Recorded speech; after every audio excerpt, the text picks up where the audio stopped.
Hello and welcome to Profit Mart's YouTube channel. Friends, आज हम importance of trading plan के बारे में थोड़ी सी जानकारी लेंगे, क्योंकि ट्रेडिंग प्लान एक बहुत इंपॉर्टेंट रोल प्ले करता है किसी भी ट्रेडर के ओवरऑल ट्रेडिंग में। तो ये एक ऐसी अहम चीज़ है, एक ऐसा बेसिक पॉइंट है जिसको लेके हमको बिल्कुल भी कैजुअल नहीं होना चाहिए।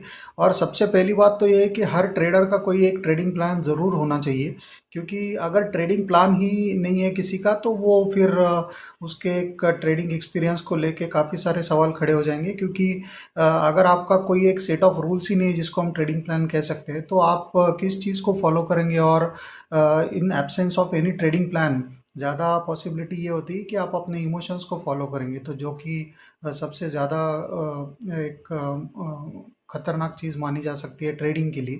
तो ट्रेडर अगर आप है, आप अगर एग्रेसिवली स्पेकुलेट करते हैं, तो आपका एक प्लान होना बहुत ज़रूरी है। तो आइए देखते हैं किस तरह से बनता है ये ट्रेडिंग प्लान, और वो कौन कौन सी चीज़ें हैं वो जो उसमें होनी चाहिए।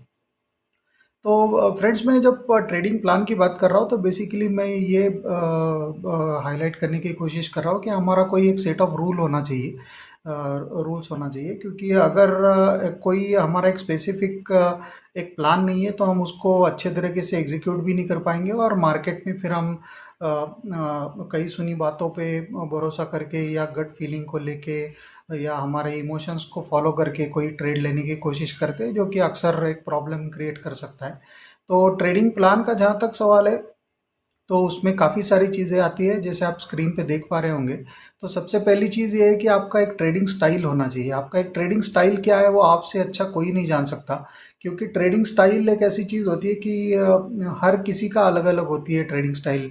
कोई इंट्राडे ट्रेडर होता है, कोई पोजिशनल ट्रेडर होता है, कोई बिल्कुल 10 मिनट के लिए ट्रेड करता है, कोई होता है वो जो 2 घंटे के लिए अपनी पोजिशन को 2 घंटे के हिसाब से अपनी पोजीशन क्रिएट करता है। या कोई जो होता है वो सुबह मार्केट खुलने के समय वो पोजीशन बनाएगा और बिल्कुल 2:30-3 बजे तक उसको रखेगा। तो इस तरह से अलग अलग ट्रेडर्स होते हैं। कोई होता है वो जो 4 दिन 6 दिन के लिए पोजिशनल थोड़ा सा एक उसका व्यू होता है। कोई होता है जो 15-20 दिन के लिए भी मार्केट में ट्रेडिंग पॉइंट ऑफ व्यू से एंटर होता है। तो हर एक का अपना एक अलग अलग नज़रिया होता है, अलग अलग स्टाइल होता है।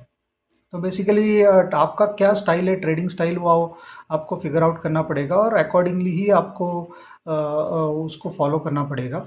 सेकंड चीज़ ये है कि आप कौन से टाइम फ्रेम को आप ट्रेड करोगे। बेसिकली टाइम फ्रेम से मेरा मतलब है, जैसे मैंने कहा कि आप इंट्राडे में ट्रेड करना चाहते हो, या आप कोई वीकली पोजिशनल बेसिस पे ट्रेड करना चाहते हो। अ, तो वो चीज़ें आपको बिल्कुल पहले ही फिगर आउट करनी पड़ेंगी। और अगर आप टेक्निकल्स को फॉलो कर रहे हैं तो फिर आपका चार्ट सिलेक्शन भी अकॉर्डिंगली होगा, क्योंकि आप अगर इंट्राडे ट्रेडर है तो फिर आपका जो टाइम फ्रेम बनेगा वो मान लीजिए 15 मिनट, 30 मिनट या आवरली चार्ट के हिसाब से बनेगा, ना कि वीकली, मंथली और क्वार्टरली चार्ट से। तो ये इस तरह की बातें आपको थोड़ी सी पहले ही उसके बारे में सोचना पड़ेगा। और एक इम्पॉर्टेंट चीज़ ट्रेडिंग प्लान में ये होती है कि आप कौन सा मार्केट ट्रेड करना चाहते हो। कौन से मार्केट से मेरा मतलब है कि आप इक्विटी ट्रेडर है, या फिर आप कमोडिटी ट्रेडर है, या फिर आप करेंसी ट्रेडर है, ये आपको डिसाइड करना पड़ेगा। या हो सकता है आप तीनों में भी इक्वली आप कर सकते हो। तो इस तरह का अगर आपका कोई आपकी कैपेबिलिटी है तो फिर आप तीनों में भी कर सकते हो, लेकिन आपको ये फिगर आउट करना पड़ेगा कि आप किस सेगमेंट में आप ट्रेड करना चाहते हो। आप स्ट्रिक्टली कैश मार्केट में ही करना चाहते हो, या फिर फ्यूचर ऑप्शन में भी आप करना चाहते हो। तो ये सारी चीज़ें पहले ही सोच के आपको रखनी होगी, क्योंकि अकॉर्डिंगली आपका ट्रेडिंग प्लान बनेगा। इंडिकेटर्स आप कौन कौन से यूज़ करोगे, ये भी एक इम्पॉर्टेंट चीज़ है। क्योंकि अगर आप टेक्निकल्स फॉलो करते हैं, टेक्निकल एनालिसिस को फॉलो करते हैं तो आपको ये ज़रूर पता होना चाहिए कि आपको कौन से इंडिकेटर्स यूज़ करने हैं, किस इंडिकेटर की क्या अहमियत है, कौन से टाइम फ्रेम पे ये इंडिकेटर्स यूज़ हो सकते हैं। तो ये सारी चीज़ें उसमें आएंगी। तो वो भी आपको पहले ही उसके बारे में सोच के रखना पड़ेगा, और एग्रेसिवली आपको बैक टेस्टिंग भी करके रखना पड़ेगा। क्योंकि आप अगर बैक टेस्टिंग करोगे तो ही आपको समझ में आएगा कि कौन से वो इंडिकेटर्स या कौन से वो कॉम्बिनेशन है इंडिकेटर्स के या ऑस्किलेटर्स के, जो आपको एक अच्छा प्रॉफिटेबल ट्रेड दे सकते हैं।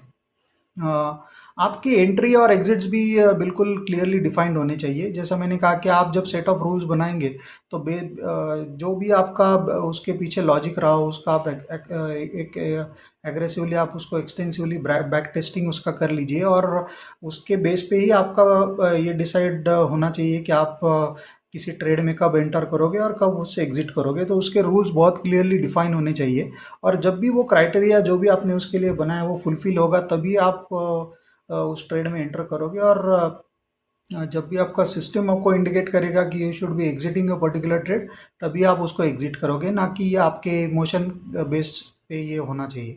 तो आपका ट्रेडिंग प्लान आपको इसी में आपकी बहुत मदद करता है कि इमोशन से आपको हटा के आपको actual realistic rule based trading की तरफ आपको आपका ट्रेडिंग प्लान हमेशा ले जाएगा। तो वो एक ट्रेडर के लिए ऑलवेज पॉजिटिव चीज़ होती है। आपके स्टॉप लॉसेस भी बहुत क्लियरली डिफाइंड होने चाहिए। स्टॉप लॉसेस से मेरा मतलब है कि किसी ट्रेड में आप कितना रिस्क लेना चाहते हो, कितना पैसा आप उस ट्रेड पे आप गंवाने की कैपेबिलिटी रखते हो या उसकी तैयारी आप रखते हो, तो वो आपको पहले से पता होना चाहिए। और रिस्क रिवॉर्ड आपका अकॉर्डिंग ही आपको डिसाइड करना पड़ेगा कि आप मान लीजिए आप अगर 2 रुपये का कोई रिस्क लेने के तैयार है, तो उसके लिए उसके अगेंस्ट मान लीजिए 6 या 8 रुपए का प्रॉफिट आपके लिए है उस ट्रेड में, तो फिर वो आपके लिए थोड़ा सेंसिबल ट्रेड बनेगा। तो रिस्क रिवॉर्ड पे भी आपको ध्यान रखना पड़ेगा, और आपके स्टॉप लॉसेस भी बहुत क्लियरली डिफाइंड होने चाहिए। और एक चीज़ आपको ये ज़रूर देखनी पड़ेगी कि आप न्यूज़ फ्लो को अगर फॉलो कर रहे हो तो वो कौन से न्यूज़ है जिस पे मार्केट रिएक्ट करता है, या वो कौन से न्यूज़ है जिस पे कोई स्टॉक स्पेसिफिक रिएक्शन मिलता है।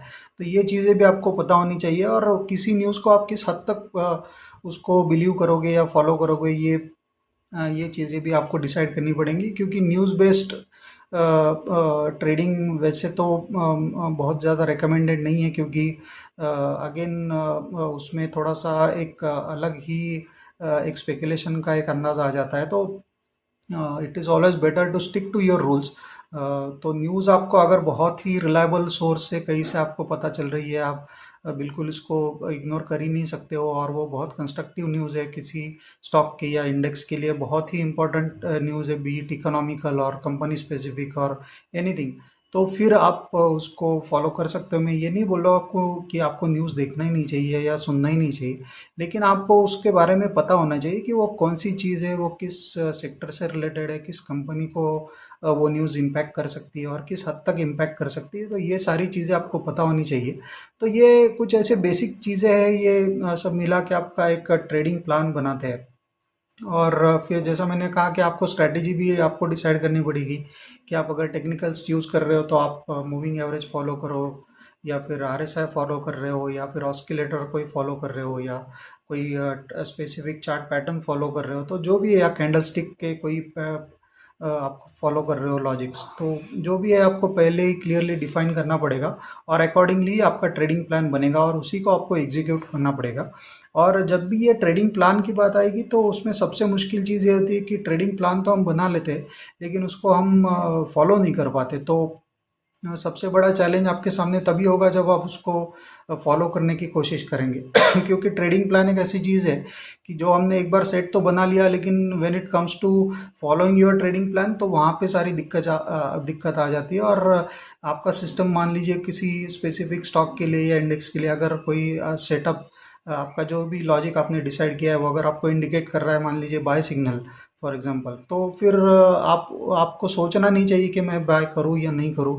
तो अगर आपके सिस्टम ने आपको इंडिकेशन दे दिया है कि आपको ये बाय करना है based on all these logics, तो फिर आपको सेकंड थॉट उसमें नहीं होना चाहिए, और आपको उसको एज ए डिसिप्लिन आपको उसको फॉलो करना चाहिए। तो ये काफ़ी सारी चीज़ें हैं जो ट्रेडिंग प्लान में आएंगे, और उसको फॉलो करना एक सबसे बड़ा चैलेंज होगा। लेकिन अगर आप उसमें एक अच्छे से आप उसको फॉलो कर पाओ तो डेफिनेटली आपका ट्रेडिंग एक्सपीरियंस अच्छा होगा, इसमें कोई दो राय नहीं है। तो ये सारी चीज़ें मिलके आपका एक अच्छा ट्रेडिंग प्लान बनाती है, और ट्रेडिंग प्लान का होना बहुत ही ज़रूरी है किसी भी ट्रेडर के लिए। तो इसीलिए हमने सोचा कि आज इस पे थोड़ी सी जानकारी आपको दी जाए, या वो कौन कौन सी चीज़ें वो जो ट्रेडिंग प्लान में होनी चाहिए उसके बारे में थोड़ा सा आपको बताया जाए।